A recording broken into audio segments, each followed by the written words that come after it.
Members in the viewing audience, my name is Mike Mohill. Last week, Councilman Weaver, in my opinion, displayed to the public his lack of knowledge of the U.S. Constitution, the California Brown Act, and the City Charter. Councilman Weaver, the Brown Act allows anyone, regardless of their place of residence, to speak before the City Council on any issue. Over the past several months, we have had a concerned citizen and law professor come before the City Council talking about the illegal transfer of millions of dollars from the water part of the GWP to the general fund as written in the City Charter. Money that was used to help pay the bloated salaries and pensions of our city employees or special pet projects by council members. Just think about it, ladies and gentlemen. Had the millions of dollars from the waterworks not been transferred to the general fund over the next 4 years, I lost my place here. Let me go back one. I'm sorry, I lost my place here for a second. Just think about, ladies and gentlemen, had the millions of dollars from the waterworks not been transferred to the general fund over the next 4 years, which is on top of the already 50% water rate increases over the past 10 years. Now the People's Law Professor is tackling and presenting another legal opinion regarding the City Charter and the GWP illegal transferring of millions of dollars from the electrical side of the GWP to the general fund. Our current city attorney, who is council's attorney and not the people's, like his predecessor, is stalling to prolong the judgment day, when the electrical rate monies will no longer be able to be transferred to the city employees. According to the city documents, over $200 million has been transferred illegally over the past 10 years from the GWP to the city employees. That money could have paid our necessary infrastructure repairs.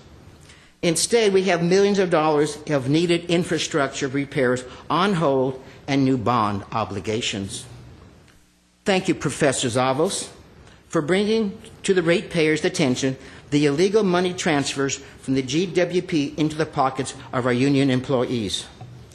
You are one of our heroes. I'd like to thank tonight the Glendale Police Department for doing the right thing and turning their information over to the district attorney in regard to the Montrose Farmers Market embezzlement case. Council members Friedman, Najarian, Quintero, and Weaver, the 800-plus page transcript of the 28-count felony indictment charges on your good friend, John Drayman, has been published. Did you bother reading the transcripts? According to the transcript, in spring 2011, during the Montrose Farmers Market embezzlement investigation by the Glendale Police Department, the police department found a very revealing email on Mr. Drayman's computer. Former city manager Jim Starbird warned John Drayman on October 2010 that he may be under investigation for his condo remodel by ADI subcontractors. Additionally, he should get his records in order with a carbon copy to the city attorney, Scott Howard. The city manager's warning to Drayman was like telling the bank robbers the police were on their way. Glendale Police Detective Miguel Perez testified that several invoices for Drayman's business, Custom Photo Studios, had fake customers' email addresses and phone numbers. Bob Berger Jr., owner of Montrose Bowl, and Mark Nathanson, a developer, testified that photo restoration charged to them never occurred. Forensic evidence showed Drayman created the invoices on his computer in late 2010. But invoices were dated months earlier, Perez said. Council members, do you still deny being co-conspirators? Do you still claim that you did not know your friend and colleague John Drayman illegal condo makeover was done without permits? Are you going to circle the wagon again tonight to protect your hero, John Drayman, by remaining silent? Or are you going to answer my questions? Thank you. Name is Mike Mohill. Really fun. Thank you. Thank you. Thank you. Any comments? Since the meeting has progressed, so rapidly, I'd like to address some of Mr. Mohill's comments.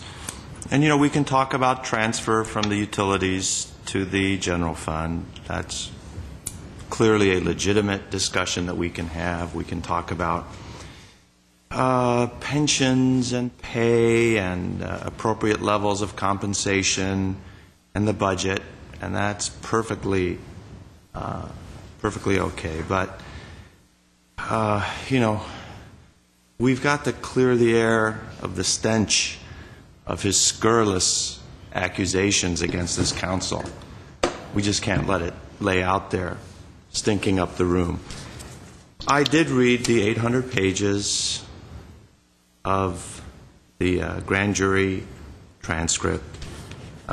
This council was not implicated, was not even mentioned in any way, shape, or form to assert that we are somehow co-conspirators goes too far, Mr. Mohill. Let's talk pension. Let's talk transfer. But when you make a knowingly false statement that we are implicated and we are co-conspirators with Mr. Drayman in the Montrose investigation, that just goes too far. And that's where you lose your credibility with me, and I think that's where you lose your credibility with the public. You've got a couple nuggets of legitimate issues that we're happy to discuss, but then you just drive the car off the deep end, and people walk out saying, what's this guy talking about? And that's what I'm saying right now. What are you talking about, Mr. Mohill? How can I take any of your comments regarding pension reform and high pay and budget issues and structural deficits to heart when you take that last step too far off the cliff, saying that we're co-conspirators, implying that in the transcripts and in the investigation we're implicated? That's just false. It's blatantly false, and you know that. And anyone who's read the transcript, and the DA knows it's false, and the defense attorneys know that there's no implication, because if we were implicated, this case, we would be companions with the investigation and prosecution of Mr. Drayman. So park it, Mr. Mohill, for your own good. Stick to reasonable issues, and I'll be happy to discuss it with you. And we disagree at times. Sometimes we agree. But it's that last step that's too far. Please, please. Thank you, Mr. Mayor.